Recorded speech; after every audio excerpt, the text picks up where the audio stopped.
For the next 45 days, I'll be backpacking all across India, starting from the southern state of Kerala to the ruins of Hampi and to the beautiful landscape of Rishikesh. Along my crazy and wild journey through India, I'll be joined by my friends time to time. Let's go backpacking India in 45 days.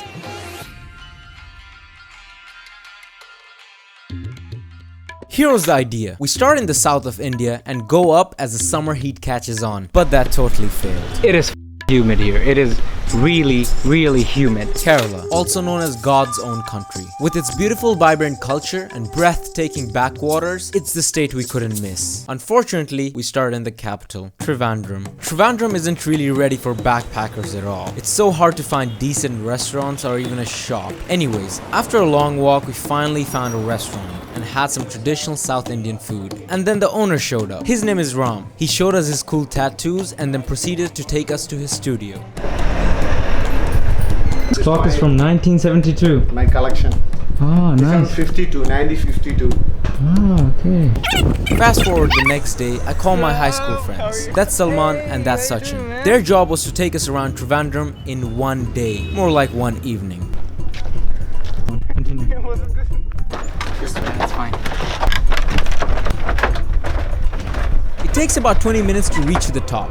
Up there, you're greeted with nice winds and decent view of Trivandrum. Wood Para, it was the biggest single rock in whole of Trivandrum, and now we're going to the beach. We decide to take a Okay, detour. we're in front of Vitgard Church. It's pretty beautiful inside.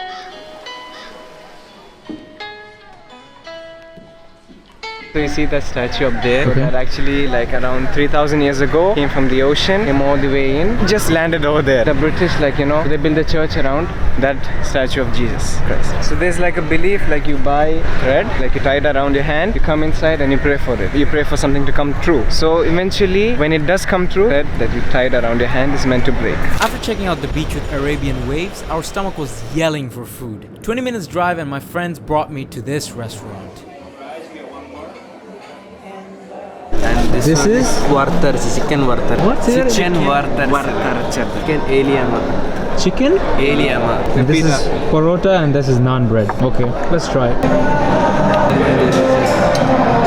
So good. You shouldn't try it. It's spicy for you. You'll die. Stomach filled with good Indian food and a bill of 865 rupees only, we called it a day in Trivandrum.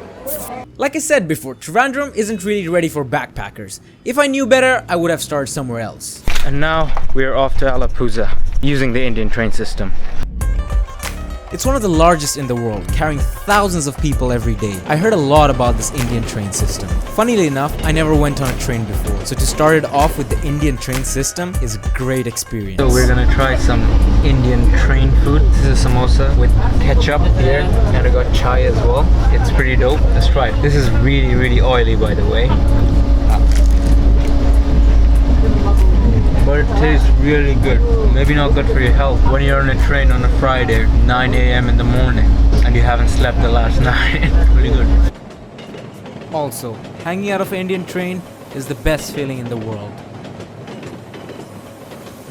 It was a 3-hour smooth ride from Trivandrum to Alappuzha in second AC. A very good first experience to be on a train. Once we came down from the train in Alappuzha, it was really awesome. They had this whole system ready where you pay just like 1 rupee and they give you a tuk-tuk, and it's pretty cheap, costing us like 140 rupees. Yeah, that's pretty dope service, to be honest. Checked on Uber and it was like 300 rupees. Sometimes tuk-tuk is actually better than Uber or Ola taxi or something else.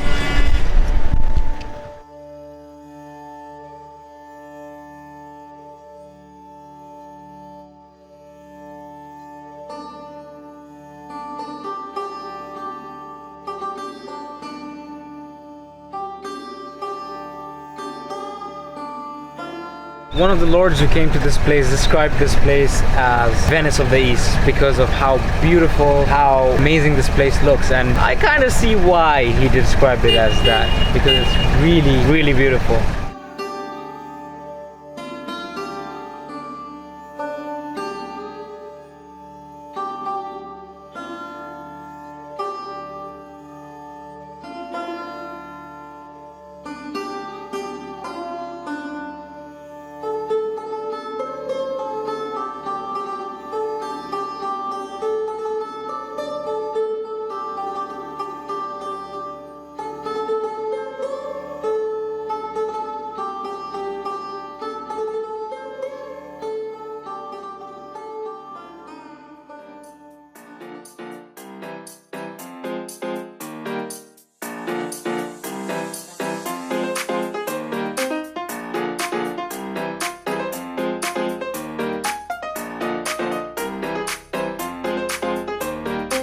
In Kochi, I highly recommend you guys stay around this area. It has good food, good vibes, and plenty of cheap hostels to live in. So in the state of Kerala, Kochi has way more tourists and way more nice restaurants, and so far it looked way better. The streets have footpaths to walk. Yeah, not much, but better than nothing. Another thing you'll notice in Kochi is a lot of the buildings are Dutch or Portuguese inspired, because this is like a port city where a lot of people from all around the world used to come to trade. Like for example, Those houses over there, nothing like what you see in India.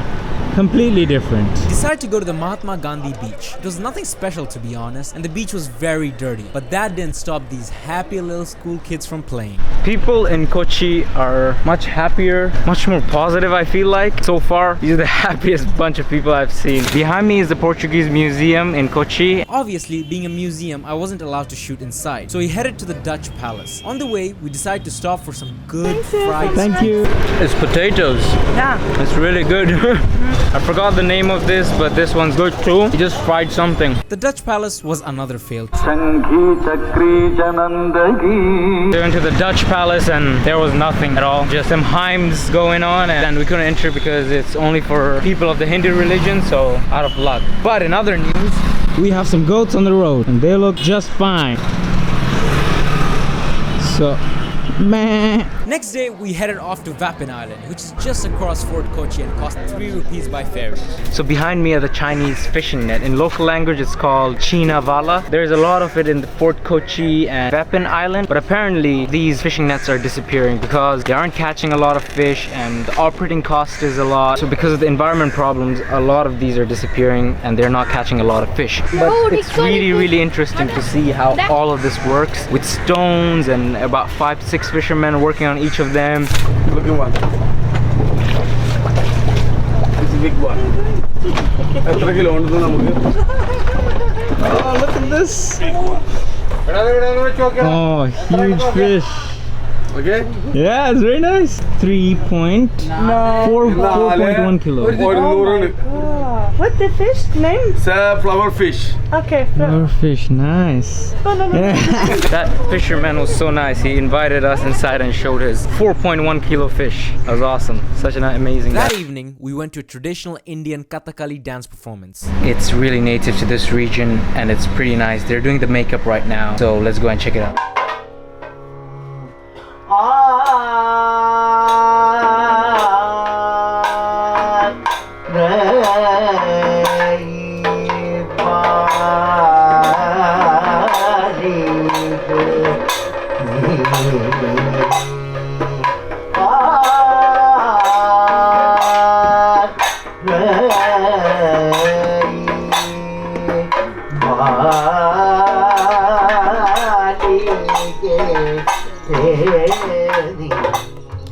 Also, here's some stuff we did in Kochi. Checked out Lulu Mall, went on the Kochi Metro, and ate at this really hyped up restaurant called Dal Roti. Now the food was decent, but I never understood why people hyped it so much online. So that's Kochi. Beautiful city, beautiful people, and some good vibes. I would definitely recommend this place to you guys.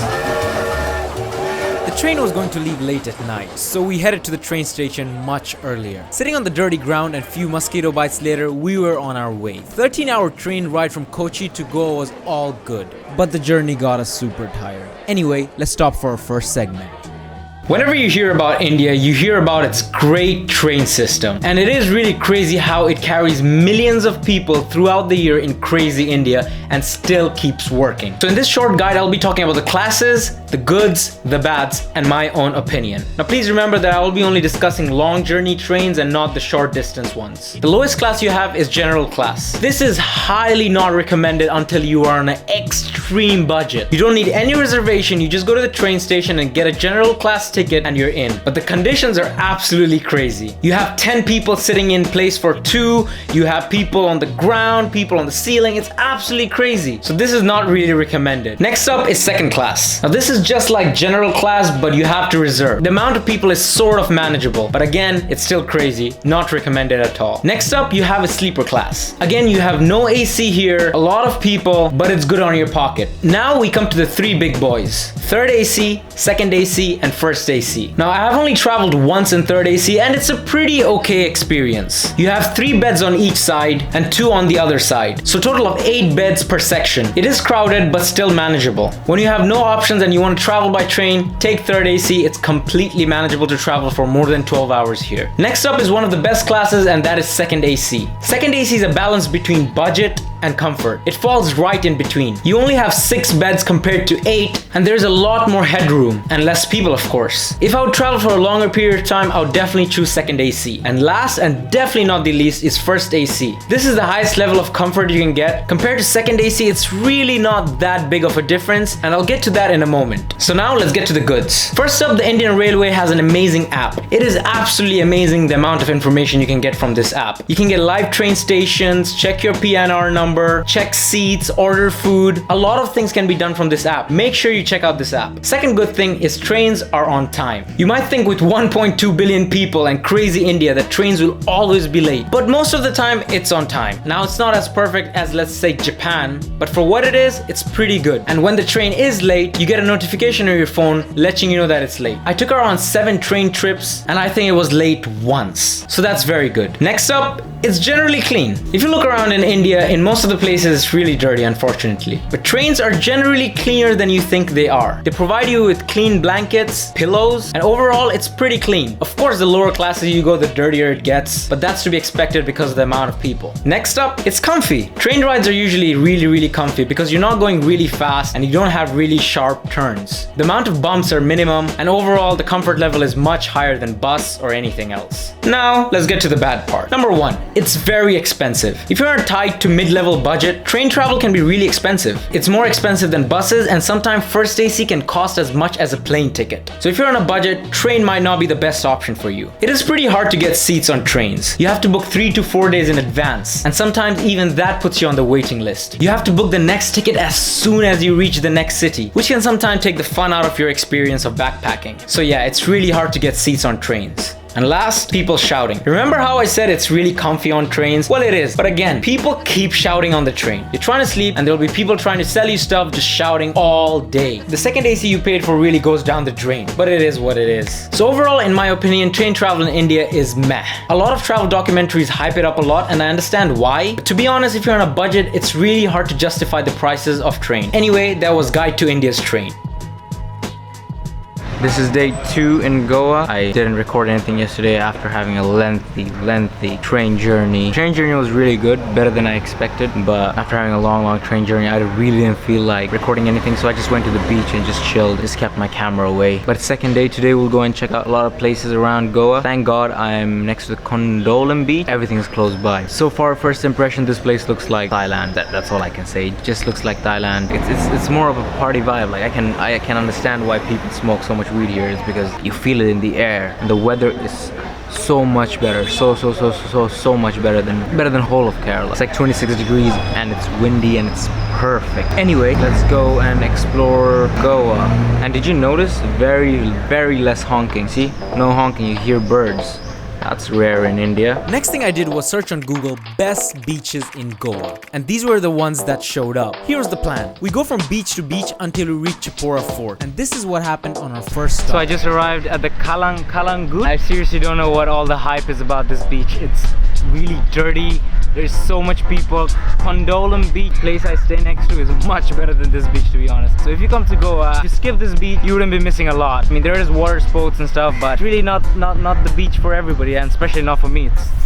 So I decided to skip all of the beaches and just head straight out to Chapora Fort. So far it's looking amazing. The view from here is really nice. You have the ocean, you have the greenery, and behind me is the Chapora Fort. So yeah, let's go check it out. It was a slippery hike to the top. I would definitely avoid it in rainy season. Nevertheless, the fort is just another old historic fort. It did have a very good view from the top though, with the Arabian Sea meeting the Chapora River. One weird thing, there were burnt grass all over the place. Who burned this place? What else did we do in Goa? We went to the capital Panaji. It had very beautiful architecture. The whole city looked at least 100 years old, but new at the same time. Also went to the Immaculate Conception Church and met some funny local kids. Okay, so the last day in Goa right now. I'm just having my morning tea. I seriously don't know what the hype about Goa. The vibe here is really nice. People all enjoying. The beach scene is amazing. Not all the beaches. This Gondolin beach is pretty good. So if you're coming to Goa, make sure to check out this beach. It's pretty good compared to the other beaches I have been to. I didn't film all the beaches because it was the same thing over and over again. But this one's pretty good. But overall impression of Goa would be there's just a lot of old people and Russians. Weird. I searched why there's a lot of Russians. There's just a lot of Russians. You'll even see menus of restaurants in Russian. So if you're coming to India, check out Goa, but don't stay here more than 3 days because you'll probably get bored. 3 to 4 days should be absolutely fine.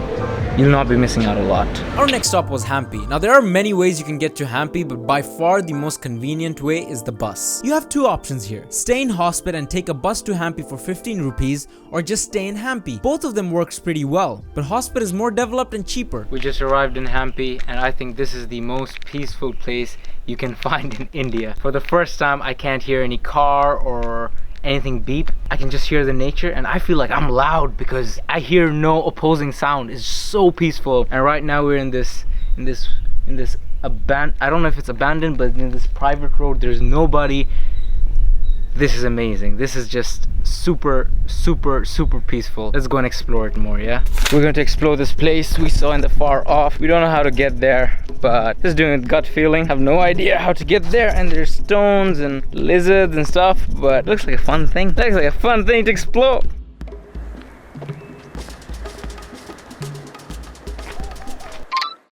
Okay, so one thing you'll see is there's a lot of bottles here. A few women over there are collecting them. So yes, we help them because they have collected so much trash by humans in this such a nice beautiful place. People throw this. Not good.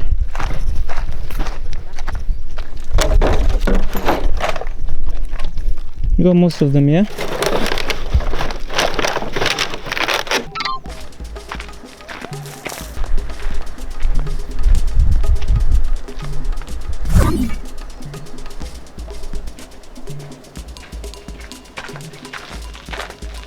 We just arrived at the pool of Hampi. That's not the official name. I don't know what the name is, so I'm just calling it pool of Hampi because that's what Google showing me, and that's what it is. I'm gonna call it pool of Hampi. As you guys can see that side, it's an empty pool of Hampi.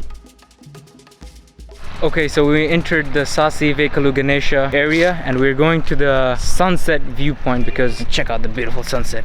This looks really nice.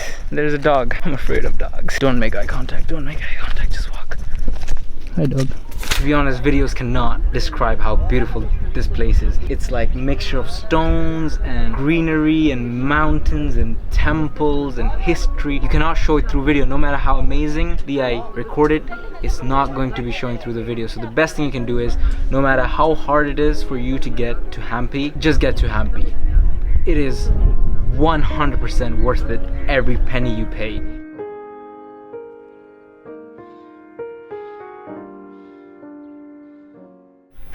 Hey, welcome to Hampi Bike Adventure. That doesn't sound so interesting. So today we have 2 bikes and we're going to go all around Hampi on the bike and check out some awesome places and get some awesome shots. Hope it'll be a fun ride and hopefully you guys will enjoy it too. Yeah. The plan was to check 5 different historic sites in Hampi, and since they were not far apart, it was totally possible. Or was it?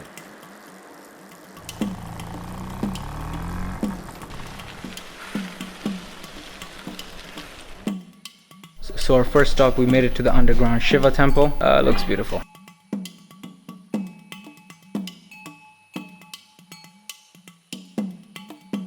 So we found this like side temple right next to the main temple. I don't know what's on top of this. Feels like burned. She's saying it's burned, but I think it's just water aging that made it like this, because burn will be much darker than this. That's what I think, but I don't know.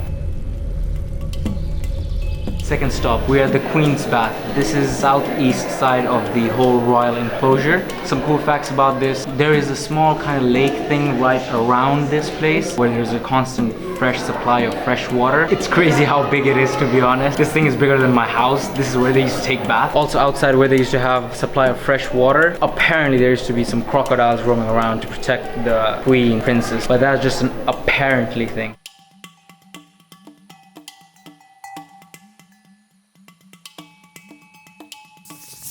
For lunch, we just stopped in this restaurant called Mango Tree. It's filled. Menu looks great so far. The waitress very nice. Thank you. Thank you. Limca.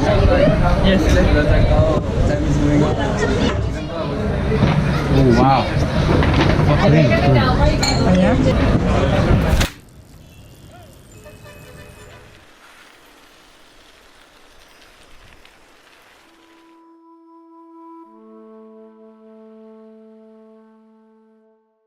We stopped at the Chandra Shikhara temple. Took me a million tries to say this name properly. Finally got it right, did I? Anyways, this is a very small little temple, nothing famous. One thing that I noticed is every structure that I go into is very cool inside. It's really cool inside. I think that's how they kept cool back in the days. It's a really peaceful place. I think if I ever lived in this place, I'd come here to chill. And you guys should come here too.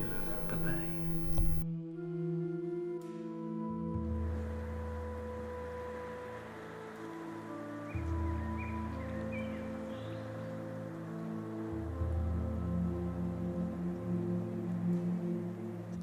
Okay guys, so this is the last stop of our day, the royal enclosure. This whole enclosure, it's pretty big and it's covered by a huge wall around it to protect itself from enemies, I guess. But we will continue this adventure tomorrow. The next day, we continued exploring Hampi. Every temple we went to was different and beautiful in its own way. I absolutely loved it.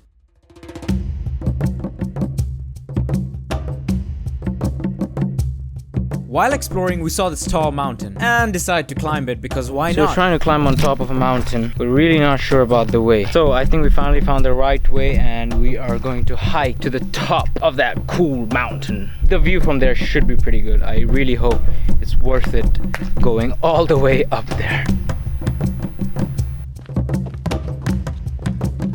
Finally made it to the top of this place. Almost fell there. The view from the top is absolutely breathtaking. Never for a second will you question if Hampi is beautiful or not.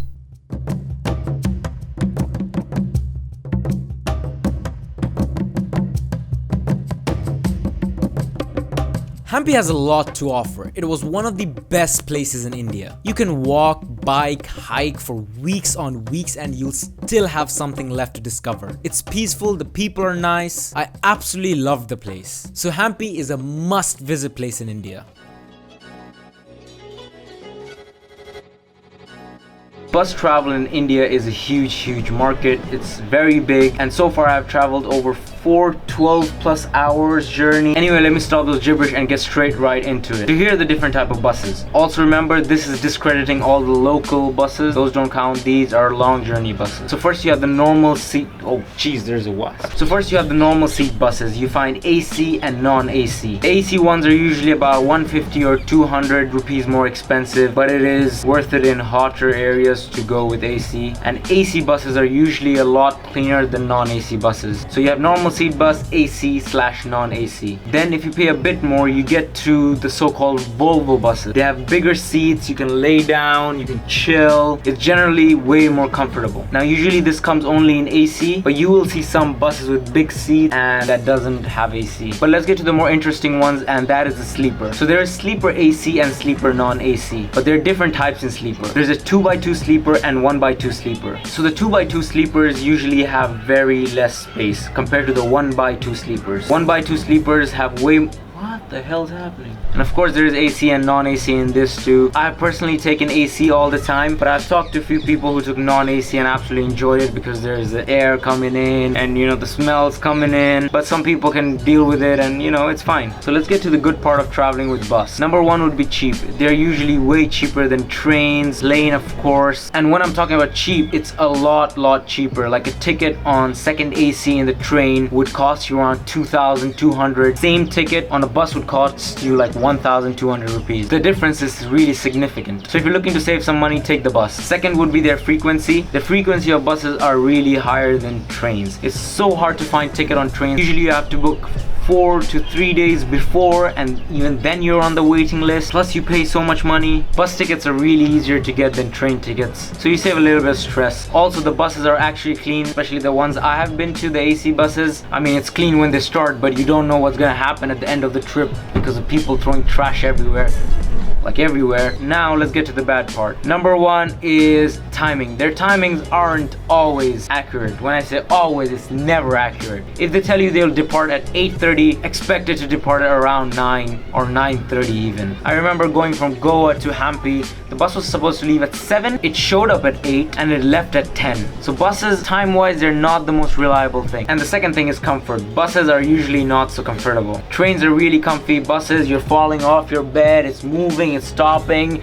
The bus driver don't know what a speed hump is. So comfort-wise, it's really not good. Also, since India is really not flat in many places, you'll have this weird thing in bus where they turn off their AC every 10 minutes or 15 minutes when they're climbing up a hill or something, and it is so annoying. You're just trying to sleep and you're sweating, then you're cold, you're sweating, you're cold. Not a very good experience. So yeah, that was the guide to Indian buses. Next city on my list was Hyderabad, aka my biggest mistake. Arrived to Golconda Fort about 10 minutes ago and going straight up because we don't have a lot of time. This place closed at 5:30 and we came at like 4:30, so 1 hour to explore this entire fort. Too little time. Here's a weird thing in India, in almost all historic monuments that I've seen, people crave their name with a heart. It's just so weird. Like, I'll show you, like on the walls. Like, why would you destroy this old monument with your crappy name on it? That's so stupid. That is literally very, very stupid. Finally made it to the top of the fort. It's pretty easy to get up here. 3, 2, 1. Welcome to India! Hey! So it's really nice to meet up with some kids from here. They're really, really friendly, really nice kids. So that was like a Kinder Surprise on top of the fort. Other than the view with a lot of pollution, the kids are pretty cool. They're the only guys in India that doesn't stare at you when you walk. They just want to play with you and say hi, say bye and ask where you're from and go. They don't want to sell you anything. After Golconda Fort, it was all downhill from there. We went to the old city of Hyderabad to see Charminar. So it's going to cost you 200 rupees to get inside that building and to literally just go up for 10 seconds, take it around and come back. Definitely not worth it. Check it out from the outside. I then made my biggest mistake in life, drinking this street side juice. This single juice killed me the very next day when we visited Ramoji Film City. Where do I start talking about Ramoji Film City? Hyderabad's biggest attraction. Now, I don't know where to start talking about Ramoji Film City. It was a very, very bad experience for me. If you go to their website, there is no single mention about camera regulations. But guess what? There is. And you only get to find out about it when you are at the main gate. Now, Ramoji Film City is not like close to the main city. It is far away. It takes a long time to go there by bus. So you have two options here. Either go back or give your valuables to the locker counter. And once you go to the locker counter, in big bold letter it's written, "We are not responsible for your valuables. That's your only job." Anyway, I decided to give my camera. So when I went to the locker counter, I just asked the guy if it's going to be safe. And the guy was like, "If you don't want to go in, just return the ticket and go back." Yeah, sure, after I took a 30-40 minutes journey here. The film city was decent, but with so much salt on my experience plate, I didn't like anything. But as I was... Okay, so you're thinking, what am I doing in this place on top of a house? Well, I am in Varanasi right now, because usually I like to give time before talking about a place and not get the better of my emotions and give or say something about an entire city just because I'm angry at that moment. Anyway, let's move on and talk about Hyderabad. I'm gonna talk about the goods, the few goods, and the bad part about Hyderabad. So the first thing is the city is just bad. It has around 6.8 million people in it, and the pollution, the population is crazy. It's really, really dirty. There are bikes everywhere. Nobody gives a shit about you walking. People spitting everywhere. It's just not a good situation. Second thing, the people. The people are really not the friendliest you'll meet. They keep staring, and they're in general just not friendly. Now I know this doesn't apply to everybody living in Hyderabad, but in general there were a lot of rude people. And the thing is, I'm a backpacker. I'm not expecting 5-star service. I really don't give a shit. I don't want something special. I just want something normal, you know, a certain level where when you enter you say hello or hi. It's like nothing. It's like dead. It's like they all have this dome of negative attitude on them for some odd reason. Third thing is there isn't a lot to see in Hyderabad. It's a city with people, and that's about it. You have the fort, you have the Ramoji Film City. That's about it. You're done. So it's really not worth it going there to see 4 places. But one good thing you'll find is the food over there is really good, even though I got super sick. Anyway, the food in Hyderabad is top notch. It's absolutely amazing. I love the food in Hyderabad. So overall, if you guys are coming to India and thinking of stopping in Hyderabad for a day or two, skip it. Trust me, you'll find better places with better people better scenery, better everything. Don't waste your time in Hyderabad. I was unfortunate to be stuck there for 4 days, but please don't waste your time there. You're much better off in almost every other part of India. So yeah, that was Hyderabad. It takes 25 to 28 hours by train from Hyderabad to Kolkata. So we took the plane, which took us 1 hour 30 minutes. Perfect. First day in Kolkata, trying to leave all the bad attitude in Hyderabad and trying to explore the city. I'm gonna spend like 2 days in this city. So far it looks really nice, the roads are clean, streets are much better than Hyderabad. I'm just trying to keep the positive attitude going. But right now we're going to the Victoria Memorial, and yeah, let's see what happens from there. Look at all those sheeps, man. As we were walking in, we got stopped for selfie. Did I say we? I meant she. I look like a local anyways. What they say? So you're famous now. Audience of people. Oh, it's not finished. So that's what happens when you're a foreigner in India. People just randomly come and ask you for selfie, which is, at least they were nice. At least they were nice in asking, which is cool. Usually they just, hey, selfie please, demanding a selfie. I think we should start a foreigner selfie charge, because they charge us more to get inside these places, so why not charge them to take pictures with us? 10 rupees per picture? Over there it was like, what, 10 guys? That's like 100 rupees, 200 rupees. That's like lunch meal in a small place. Behind me is the Victoria Memorial Hall. It's dedicated for Queen Victoria. It was built between 1906 and 1921. It has over apparently 30,000 collections. I don't know what this served back in the days, but right now it's just a tourist attraction in the middle of Kolkata. Cameras are not allowed inside, so I don't know what I can really show you guys, but this whole place looks really clean and nice. A really cool place to chill in the middle of Kolkata. Of course, with any museum, I couldn't take pictures or videos inside, but make sure to visit on a weekday and not on a weekend. We're just done checking out the Victoria Memorial Hall. The whole place is massive, way too many people, but one thing that struck out really funny to me is that Brit used Indian money to build this entire place, and then they charge Indians to get in. But the thing is really nice. There's a lot of artifacts, there's a lot of statues, a lot of history. I quite like the place actually, if there weren't too many people. After that, we decided to explore the city a bit and stumbled upon the famous Kolkata chai. Trying this chai in a cup made of a clay. It's popular in Kolkata region, and let's see how it tastes. Apparently, because of the cup, it tastes different or better. I know I'm not moving a lot because it's filled up to the max. It does taste better, I'm gonna say, and this just costs 7 rupees. Crazy cheap. The idea is you can melt and recycle these cups, but I don't think that's the case. Regardless, it's still better than plastic. So after getting a fresh cut, we're trying this jal muri. You get this on the streets of Kolkata. It's puffed rice mixed with a lot of oil, mustard oil, onions, mashed potato. It's really famous on the streets of Kolkata. So yeah, let's try it.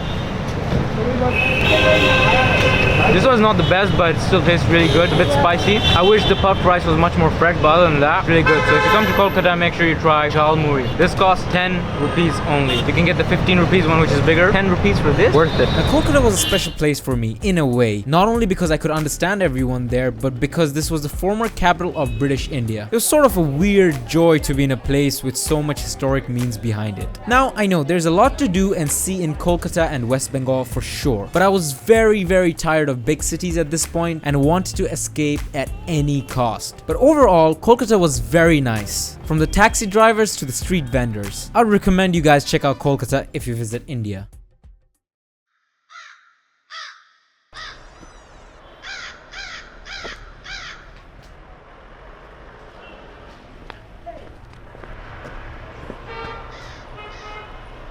Our bus trip that was supposed to take 12 hours yesterday took us right about 27 to 28 hours, and then getting up here took another 3 hours instead of 1 hour. So I arrived here late last night at the Parasol homestay. Owner was super nice, prepared dinner even though it was super late. Everything here closes by 7:30. Another thing is it's really cold. Not so much outside, but in the room. It's around 9 degrees, but for a guy who grew up in the desert, not in middle of the desert, but you know, desert hot country, this is pretty cold. The view isn't the best right now because of all the clouds. I don't know what that is. Let's see what I can do today, and let's see all the places we can hike to or visit somehow. You see, the cold is not the problem, it's the humidity in it. But I wasn't going to let this stop me from exploring beautiful Darjeeling.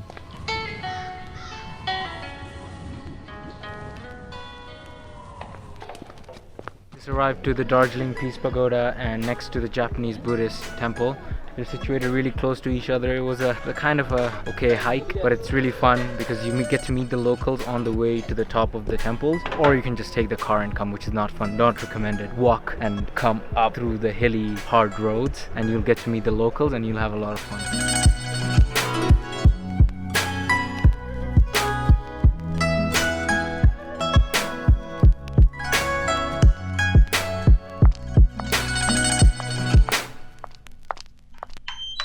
After hiking and walking through all the small tiny streets of the Darjeeling, we're going to the main center place of Darjeeling. Haven't been there because we reached late last night and didn't get the time, but that's where all the main things are happening. But anyway, let's go and see how it is. As I walked, I realized how different it's from India. From their food, dress, people, everything looked different. I'm definitely not complaining. This was breath of fresh air. Also, my momos are delicious. But you can't come to a tea hill town and not try their Stopped tea. in this small little tea shop named Kochi right along the street. Finally, after staying in Darjeeling for like an entire day, I finally found out what first flush, second flush, and other flushes mean. So second flush is apparently medium strength, and the next ones are stronger. First one is it's not strong. That's it. And there are a lot of selections of tea you can find in Darjeeling. We will be trying regular summer flush tea, which just costs 40 rupees. The second flush, so it should be medium strong. Did you hear that sip? Let me replay that for you. That's a good ass sip. Since Darjeeling is so close to Nepal, all the locals here spoke Nepalese. But interestingly, they spoke very fluent English too. It was really nice to see how diverse the culture of Darjeeling was. It's starting to rain a bit here and there, surrounded by clouds all over me. But look, here is the toy train of Darjeeling. Our hotel owner told us it's just an expensive gimmick and the weather didn't allow for good views anyways, so we skipped it. So it is absolutely freezing outside as the clouds pass through us in Darjeeling. But today morning we went to Tiger Hill, and this is how it went. So we woke up about 4 a.m. in the morning. The car picked us up at around 4:30 and took us around 20 to 30 minutes to reach there. The sunrise was supposed to be at 6, but all we got was people shouting for coffee, Indian men taking bad selfies, a lot of clouds, a lot of tourists taking pictures, and that's it. We didn't get to see the sunrise because there was no sunrise. So unlucky for us that we didn't get to see the sunrise. Just the weather, you really can't do anything about this. Right now, it's even worse. We paid around 1,000 rupees for the whole thing, and when I talked to the driver of the car, he told me the best season to check Tiger Hill is around October and November. It's much cooler that time, but it's much clearer, so you can actually see the views. So yeah, pretty big waste of money, but you can't really predict the weather, and what happened, you know. After that blunder of a day, I decided to walk around Darjeeling and meet the local people. And hands down, these were the nicest bunch of people I met in India. They didn't want anything from me or want to sell me anything. They just wanted to say hello. If you ever go to Darjeeling, make sure to have a smile on your face and greet people. Much love to the people of Darjeeling. But the next day I decided to dress up as a homeless man and talk about Darjeeling's view. Okay, so after staying here for 3 days, we wake up today morning and we finally have the beautiful clear view, which is crazy mountains far away from here. Absolutely love it. In conclusion, Darjeeling was amazing cold experience. Make sure you check it out when you're in India. I don't usually like waking up in the morning, but if it's along the bank of Ganges, it's totally worth it. Wait, hold up. How did you get to the Ganges? Back up a little bit, please. The idea was to take a 17-hour train ride from Siliguri to Varanasi. That failed. There were no seats available. Well, take a bus from Siliguri to Varanasi. That failed too because there are no direct buses. Take a 12-hour overnight bus ride from Siliguri to Patna and then catch the next bus to Varanasi. That failed too. So this is what happened. I took a 12-hour bus from Siliguri to Patna. That was all good, but once you reach Patna, there are no buses to Varanasi. All the bus drivers will give you random information about this, and in the end, you'll get lost. Fortunately, I met this really nice guy. He told me the best option is to take a train from Patna to Varanasi. And that's what I did. Except there was a general class ticket. Now if you're wondering why I said that slowly, keep wondering. If you know what it is, you know what it is. So it's never-ending ghats at the bank of Ganges. There are around 85 ghats. There are around 2,000 temples in the whole city of Varanasi, which is absolutely crazy. We're just on a 2 hours boat ride, but if you were to go and check out every ghat, it would take around 4 hours.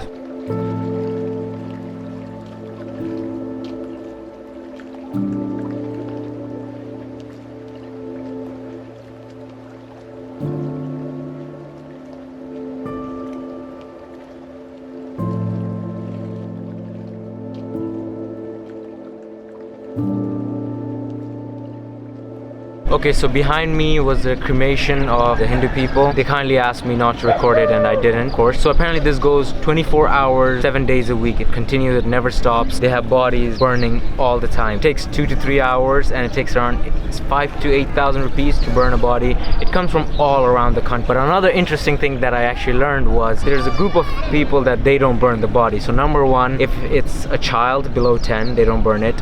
If it's a pregnant woman, if it's bitten by a cobra, I know, pretty specific, and if it's a holy person, they don't burn them. They tie them to a stone, they go in the middle of the Ganges and they just drop him and they just slowly sink. So yeah, they burn the body there and leave the ashes in the Ganges because it's a holy procedure. People who don't have money usually go to the government one where they burn it using electricity, but most of the people just do it here. Now, I know I said I was tired of big cities, but Varanasi was different. It's a big city, but not really. It's crowded, but not really. Keep in mind not to do anything stupid here. It's a holy tourist city. You have arthis, cool cows on the street, and people trying to scam you to their shop. Perfect mix. That afternoon, we went on a tuk-tuk adventure across Varanasi. Now here's the thing. We went to several temples, but the whole tour was too saturated to have any meaningful connection to the place we went. I would really rather visit few places and spend more time. Anyways, after the whole temple adventure, we followed this old guy on a journey to see how saris were made in Varanasi. And almost got scammed. More on that later.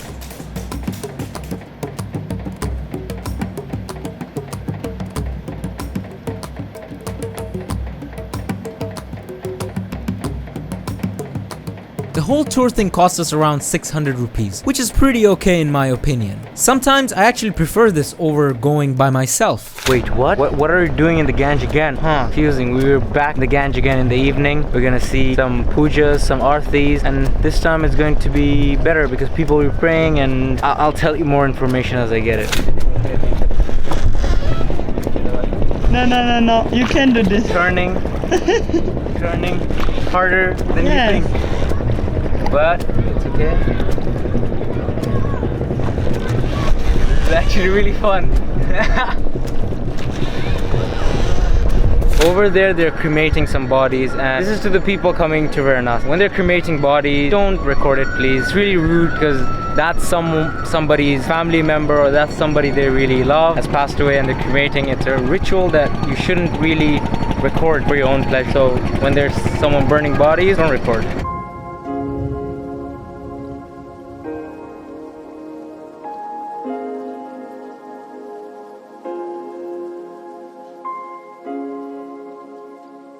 Next day, I decided to walk along the bank of Ganges to get a closer look at the arthis and prayers. Be careful here of all the scammers. They'll be super friendly with you by finding a common ground and then proceed to take you to their shop. Regardless, it was a wonderful experience to see them pray toward the Ganges in their perfectly dressed outfit and beautiful prayer ceremonies.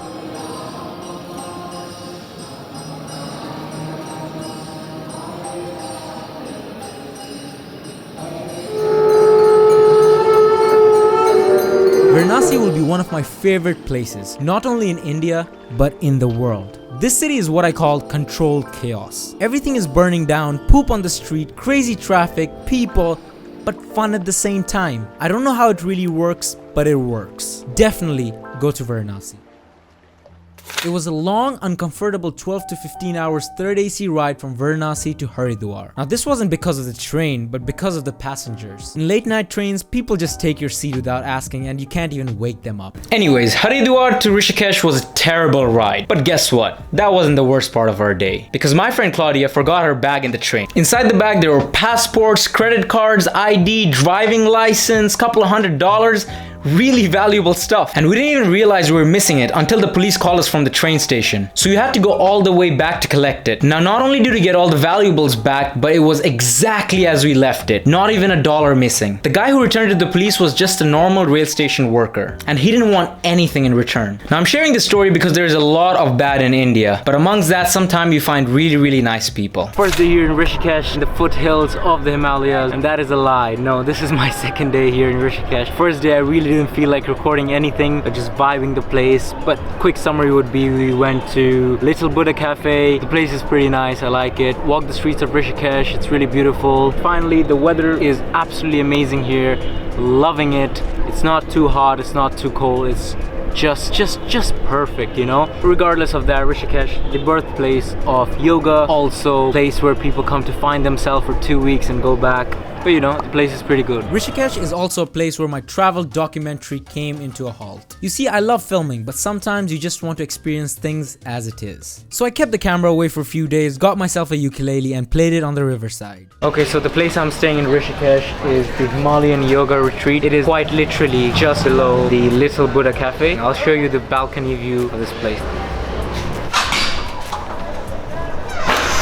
So this is our view from the hotel room. That is crazy. And can you believe it? I just paid 500 rupees for this room and a view like this of the Ganges. Of course, it changes season to season. You know, sometimes it's more expensive and sometimes I'm pretty sure it's cheaper, but absolutely a bargain. Anyway, this takes us to our next segment. After transportation, housing is one of the most important things you'll have to deal with in India. So it is very important that you get this part right. So what are the ways you can book hotel hostels in India? Personally, I use booking.com. Agoda really doesn't work so well in India. Booking.com and some other apps are your best bet. But guess what? This is not the best way to book it. The best way to book hotel and hostels in India is by actually going to the hotel. Yes, it might seem really scary, but trust me, this is the best way to get cheap hotels. Now, I don't know why when you book through an app or book online, the attitude towards you from the hotel owners are just low. Because you already booked it, they don't really care. But if you go there and book it, usually you can get a much better price, better service, and you have bargaining rights. It might be scary when you're traveling all night and you have nowhere to stay, but India has abundant of hotel and it's really easy to just walk in and book. Another tip that I would like to add is make sure to check out the rooms before booking it. When you go there and book it, you can check the rooms, and sometimes online the pictures lie. So that's another reason to book when you go there. You can actually see the hotel, and if something's not working, you can ask for a different room. But again, it's up to you. If you don't want to do that, you can book through the app. It's not a big deal. Now let's talk about prices. Now, India is not as cheap as you guys would think so. It's actually much more expensive. Yes, you can get cheap hotels, but the standards are really low. In Thailand, I booked a hotel for $15 and it was in better state than $30 hotel in India. So in India, there is a certain level where you book below that, the hotel is just bad. So it's better to spend a couple of more dollars and go to a better hotel. Of course, the price range depends on your budget. You can book a hostel or hotel for $10 or $10,000. The price range is just like any other touristy country. It's all over the place. But I would say roughly $15 to $30 is a very good bet. And you can even go to cheaper hostels. But the problem with that is it's mostly booked. So it's a bit hard to get a bed. But again, this all depends on the time of the year you go and which area you're going. So yeah, that was your guide to India's housing. Okay, so here is my very honest first / couple days impression about Rishikesh. Now, Rishikesh is supposed to be a very spiritual, religious place for people to come and visit. But because of all the tourists flocking in from all around the world and India, this place has kind of lost real vibes, I would say. Now, don't get me wrong, it still has that spiritual, relaxation, religious vibe, but it's way more commercial now. Every corner they're trying to sell you yoga, every corner there is meditation, and the real vibe is actually gone. But people who came here expecting that vibe forced themselves into that vibe. They buy shirts, pants, bracelets, necklace. They just force themselves to be in that vibe for some reason. And then sometimes it really gets awkward. Like they're pushing themselves to be more spiritual. But the thing is, you can't really push yourself to be spiritual. It just happens within. Now, don't get me wrong, I'm not hating on people who come here to find themselves or get lost. I'm just saying that the craze is really being pushed for no reason. I don't know how it was 10 years back. Right now, it's way too commercial. And yeah, that's it. That was just an impression. So after 4 days of doing absolutely very little in Rishikesh, we're finally doing something. We're going camping, rafting, trekking, and all that shit. So I thought of doing something different, alright? So this is my phone, and I'm gonna completely switch it off from this point. It's 2 days, 1 night, like a kind of experiment, but it's really not. I'll just have my camera and that's about it. No maps, nothing. We look whatever it is. Let's close it.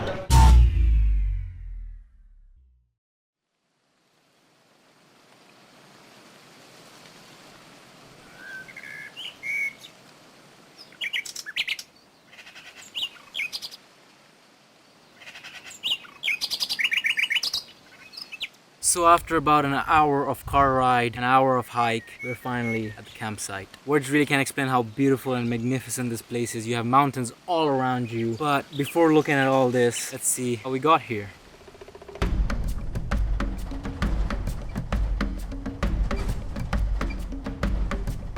We got off the car and it's about 1.5 kilometer hike to the campsite. It's like I'm back in Thailand again with the trekking. Trekking along this narrow path, you can see a lot of leaves and Ayurvedic medicines in the mountains. It's crazy how we use modern medicine to get by, but these villagers really don't have the option to go all the way down for medicine, so they just use natural remedies and it works pretty well for them. Now, of course, because of better transportation, some of them do go back to get medicines, but they have been living here for hundreds of years without any problems because the mountain provides them everything and they give back to the mountain.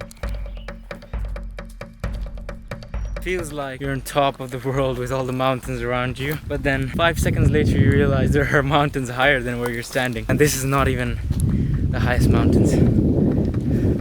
After a while, we reach our campsite, had our lunch, and we're off again. So after taking a little rest, we decided we were going to go to this abandoned village just next to our campsite. It was abandoned about 15 years ago. Another thing is, I'm not wearing my super good hiking shoes, so if I fall, it's okay.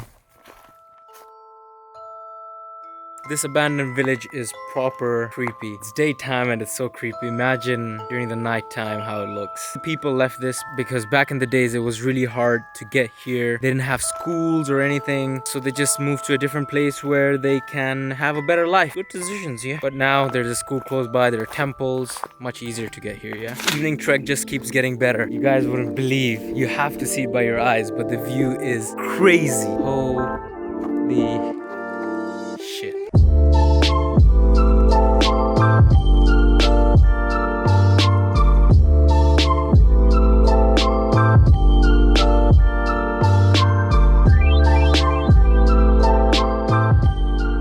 Hiked up to the highest point of the mountain we are staying in. It looks crazy from here. You can see the Ganga from here. You can see the small city after Rishikesh. You can see the Jula, but it's like this tiny, so it's very, very small. And I know the view isn't looking really great because of the sun's angle. It's just crazy to think that how tiny we are compared to what we think, you know? The sun is finally setting and it looks magical. The moment is magical. Absolutely worth it coming here.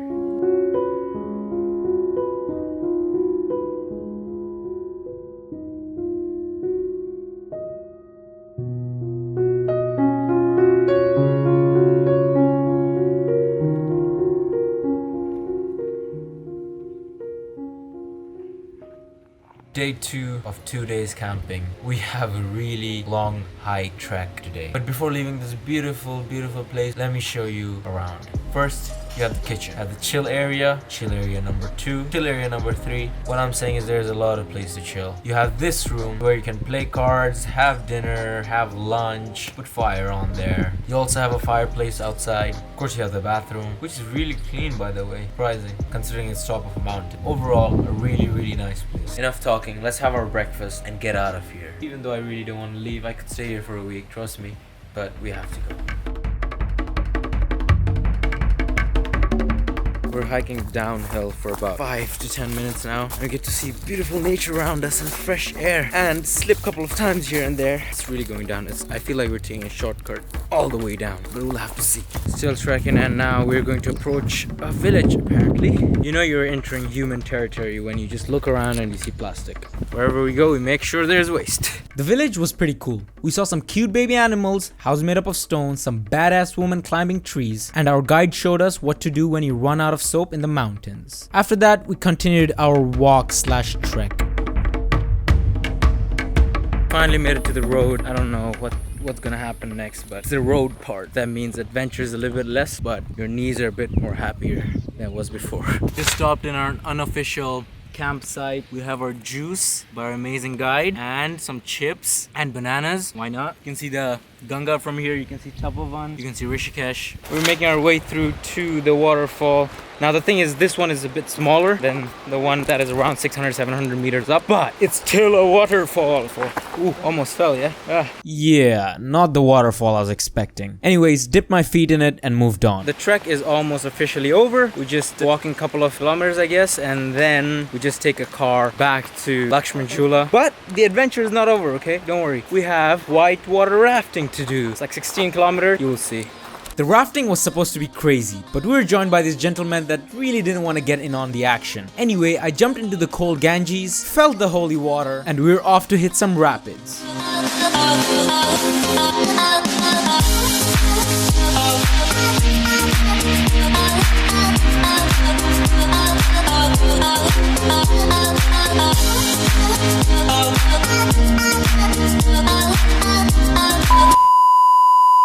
So, this is my passport, a Bangladeshi passport. I was born in Bangladesh. Around the age of 2, I moved to Qatar and lived there rest of my life. So I was born in Bangladesh, raised in Qatar. Now I know this information might seem useless, but trust me, it'll make sense later on. So language-wise, English is my first language because English is the only language that I can speak, read, write, understand everything. English is my first language. But other than English, I can speak Bengali, Hindi, Urdu, a bit of Arabic, and I'm learning French. Okay, now since you know all the information, what I'm going to tell you will make a lot of sense. In India, I faced a lot of problem with racism. Whenever I used to arrive in a hotel, and they used to be really welcoming, they used to be really nice until they see my passport. Once they realize I'm from Bangladesh, their entire attitude towards me just changes, and I have no idea why. Now I really don't know why they treat or act differently when they find out I'm Bangladeshi. Maybe because it's just we're neighbors and they don't see us as tourists, but I really don't care. It's not a nice way to treat a person just because they have a different passport or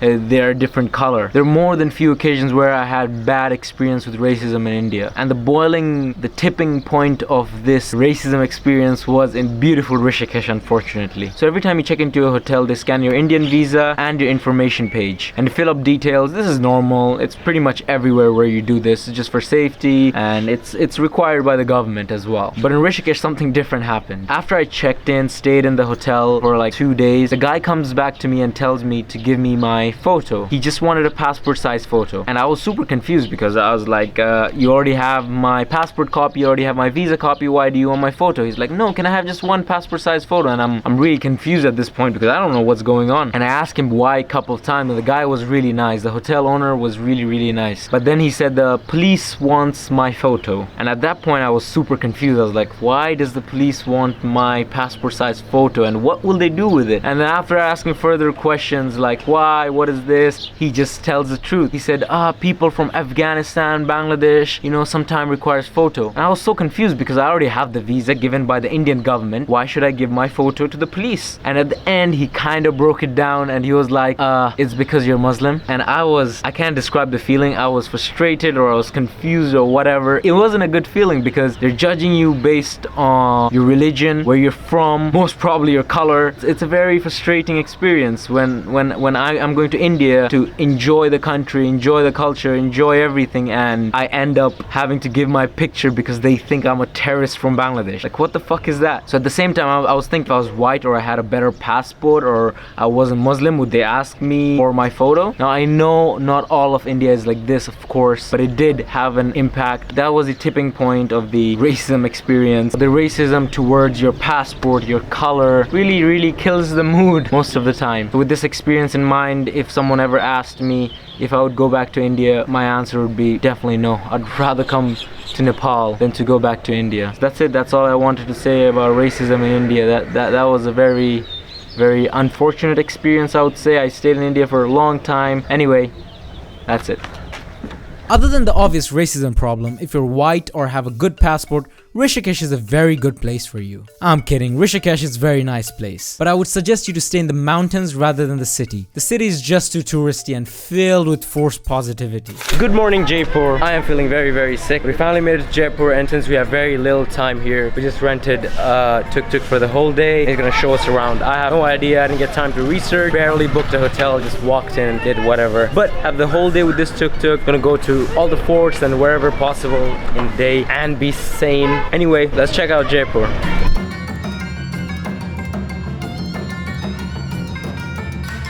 Just entered the old Jaipur city. This is called the Pink City, but this pink is not the normal pink we're used to. This is Rajasthani pink, which is a bit of a clay mud color, and apparently if you put any other color than this color, the government fines you. So our first stop, we made it to Hawa Mahal, also known as the Wind Palace. It took us 200 rupees to get in for foreigners and 50 rupees for Indians.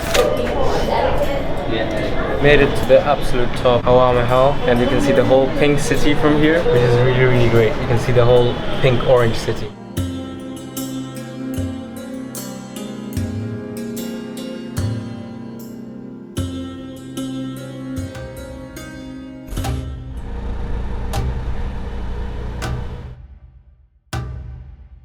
So after skipping Jantar Mantar because I don't think it was worth it for 200 rupees, we are going to Amber Fort. It's one of the major forts in Jaipur. Looks very big, and yeah, we shall explore it. The outside area looks pretty chill, but let's go inside and see what's up. Interesting fact, this is just not a palace. I thought it was just a palace or fort. It's not. It's a town apparently. It's called Amber Town. It expands for around 4 square kilometers. But let's go to the top. I think it'll be much better and beautiful on the top. Walked around for like 15 to 20 minutes and finally made it to the main place of the Amber Fort or Amber Palace. Cost 500 for foreigner. Bit on the pricey side, but the architecture here looks really beautiful, to be honest. See the mountain views that side, beautiful old architecture. But the thing is, I haven't explored the place yet, so let's go and explore.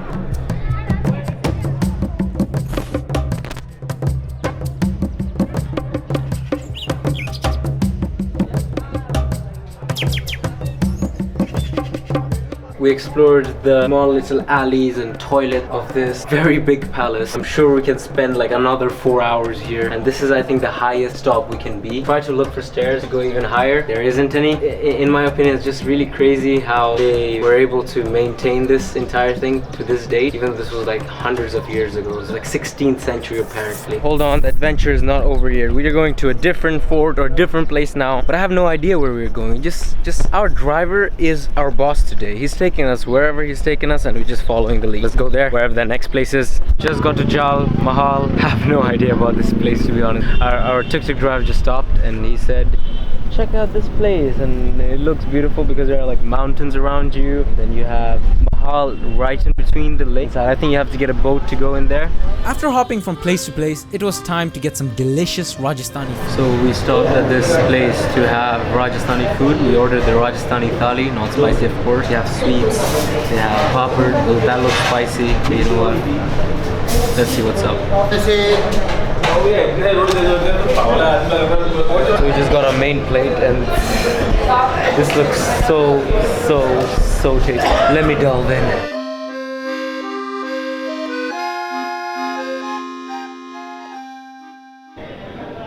Unfortunately didn't finish yesterday because halfway through our whole day journey trip I got super sick, so I decided not to record it all. As you saw, we went to lunch, but unfortunately there was a scam in the lunch. I'll explain later. Even the tuk-tuk driver was trying to scam us all over the place. There was a lot of scam involved yesterday, and I think this is a very good gateway to scams in India. Okay, so in India you have a lot of scam. It starts all the way from the bottom small scam to the mid-level scam and all the way to the high scam. So I'm gonna tell you guys a few scams be aware of so you don't get absolutely ripped off as a tourist. On the small end of scams, you have people trying to sell you stuff.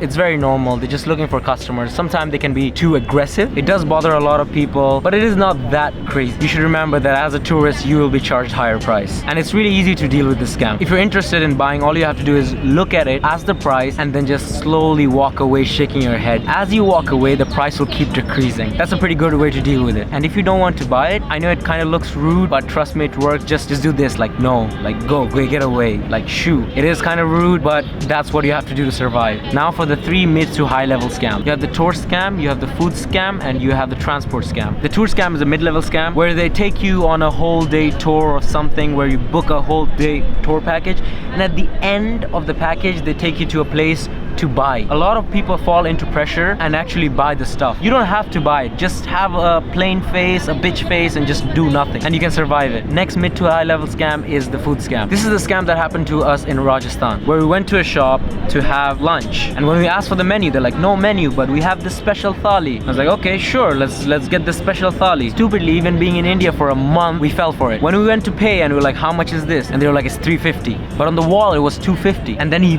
pops out a menu from underneath and he's like, look, it's 350. I'm like, you didn't have a menu before, but now all of a sudden he has a menu. Now this won't happen often in restaurant. It's rare cases, but it does happen. So be careful and always ask for the menu. If they don't have a menu, tell them to show on the wall the prices, or ask them before you order what the hell is the price, because after you eat the food, you just have to pay whatever they ask. And the last scam is one of the big ones, and that's transportation is a very big industry in India. and a lot of people get scammed. For instance, a tour of Jaipur by our hotel was 500 rupees. But when we went to the driver, he's like, it's 900 rupees. Now I planned the day and we're like, you know what, screw it. Take 800 rupees, and I really didn't want to bother because I was really sick. But this is what they do. Tell you a low price and you go to the place and it's higher price. So that's really bad. And the tuk-tuk driver, every 10 seconds, he's trying to take us to his shop. He's like, can you check out? Can you check out? I'm like, no, I don't want to check out your shop. Other transport scams are they sell you a ticket, like they sell you good sleeper class and you could go there and it's just bad sleeper class. That's a scam you have to really watch out. Always make sure to check different travel agency, check online before booking from the first shop you find. Because in India you have to travel a lot and you really don't want to fall for this scam because you can lose a lot of money. And the last thing I want to say is you can always bargain. I didn't know that you can bargain in transport shops, and guess what? You can bargain. You can bargain literally everywhere. It's just a bargaining city. You have to bargain if you want to save money. Anyway, that was a scam. Got up super duper early to get a sunrise view of the Taj Mahal. Fortunately, our hotel is like 3 minutes walk from one of the entrance of the Taj Mahal. Anyways, here's the thing. If you have a credit card, pay using your card. There are little to no people in the credit card line and counter, and it's much faster. Got the tickets and now we're queuing up to go see the Taj Mahal.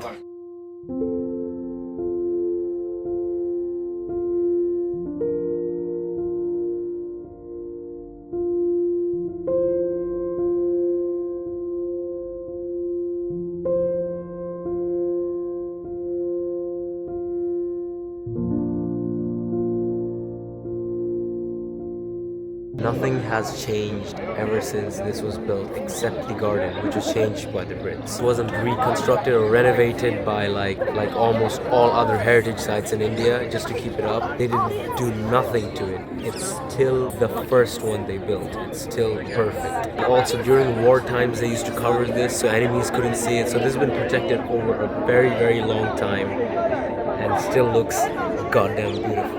Regardless, the Taj Mahal was a sight to see. From the grand entrance to the garden and of course the great white marble. The feeling cannot be really described. It was shiny, it was massive, and it was beautiful. Truly one of the wonders of the world. That was the end of our Taj Mahal tour, Taj Mahal site. But now let's check out Agra. There are a lot of places you can check out in Agra, like the Agra Fort, Akbar's tomb, and many more. But the haggling in this place was just too much at this point for me. I just wanted to stay home. Anyways, it was time to eat, but this time not in a restaurant.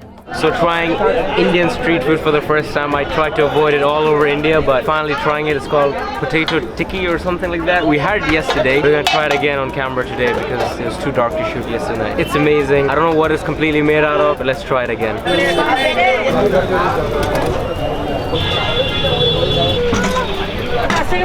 Thank you. There's so much sauce in this, onions and cheese and potato. It's mixed with so much stuff, but it's like combination of sweet, sour, spicy, everything together. It's crazy, but it's really good. So if you come to India, make sure you try this.